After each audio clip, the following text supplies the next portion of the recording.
నిన్న శుక్రవారం జరిగిన రేగొండ మండలంలో జరిగిన ఎమ్మెల్యే ప్రోగ్రాంలో రేపాకలో భూపాల్పల్లి మార్కెట్ చైర్మన్ గూటోజు కిష్టన్న విలేకరులపై అనుచిత వ్యాఖ్యలు చేయడం సిగ్గుచేటుగా ఉంది. ఎందుకంటే ఫోర్త్ ఎస్టేట్లో ఉన్న విలేకరులు ప్రజాసేవకే అంకితమైన జీతం లేకుండా పనిచేస్తున్నారు.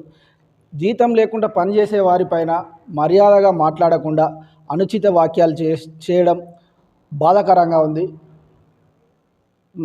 విలేకరులపై అనుచిత వ్యాఖ్యలు చేసిన గూటోజు కిష్టన్నపై వెంటనే ఎమ్మెల్యే గారు స్పందించి చర్య తీసుకోవాలని రేగొండ జర్నలిస్టుల తరపున మేము డిమాండ్ చేస్తున్నాం. కాంగ్రెస్ పార్టీ నుండి కూడా ఆయనను సస్పెండ్ చేయాలి. ఎందుకంటే ఫోర్త్ ఎస్టేట్లో జీతాలు లేకుండా మేము పనిచేస్తున్నాం. రోజు ఎమ్మెల్యే ప్రోగ్రాం ఉన్నదని వాళ్ళే ఫోన్ చేస్తే బండ్లల్లో మేమే సొంతగా పెట్రోల్ పోసుకొని వెళ్ళి కార్యక్రమాన్ని విజయవంతం చేసి వాళ్ళ వార్తలు రాస్తున్నాం. అయినప్పటికీ మాపై దురుసుగా మాట్లాడడం ఇది చాలా బాధాకరం. వెంటనే ఆయన పైన చర్యలు తీసుకోవాలని మేము రేగొండ ప్రెస్ క్లబ్ తరఫున డిమాండ్ చేస్తున్నాం.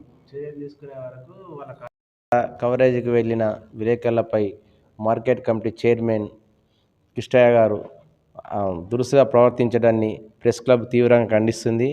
ఒక రాజకీయ సుదీర్ఘ అనుభవం కలిగిన వ్యక్తి విలేకరుల గురించి మాట్లాడడం, నేను వారికి ఏమో చేసినా అని గొప్పలు చెప్పుకుంటూ అందరినీ దురుసుగా ప్రవర్తించి ఏం రాసుకుంటారో రాసుకోండి, మీరు ఏం చేస్తారో చేయనని ఇలాంటి వ్యాఖ్యలు చేయడం చాలా బాధాకరంగా ఉంది. అలాంటి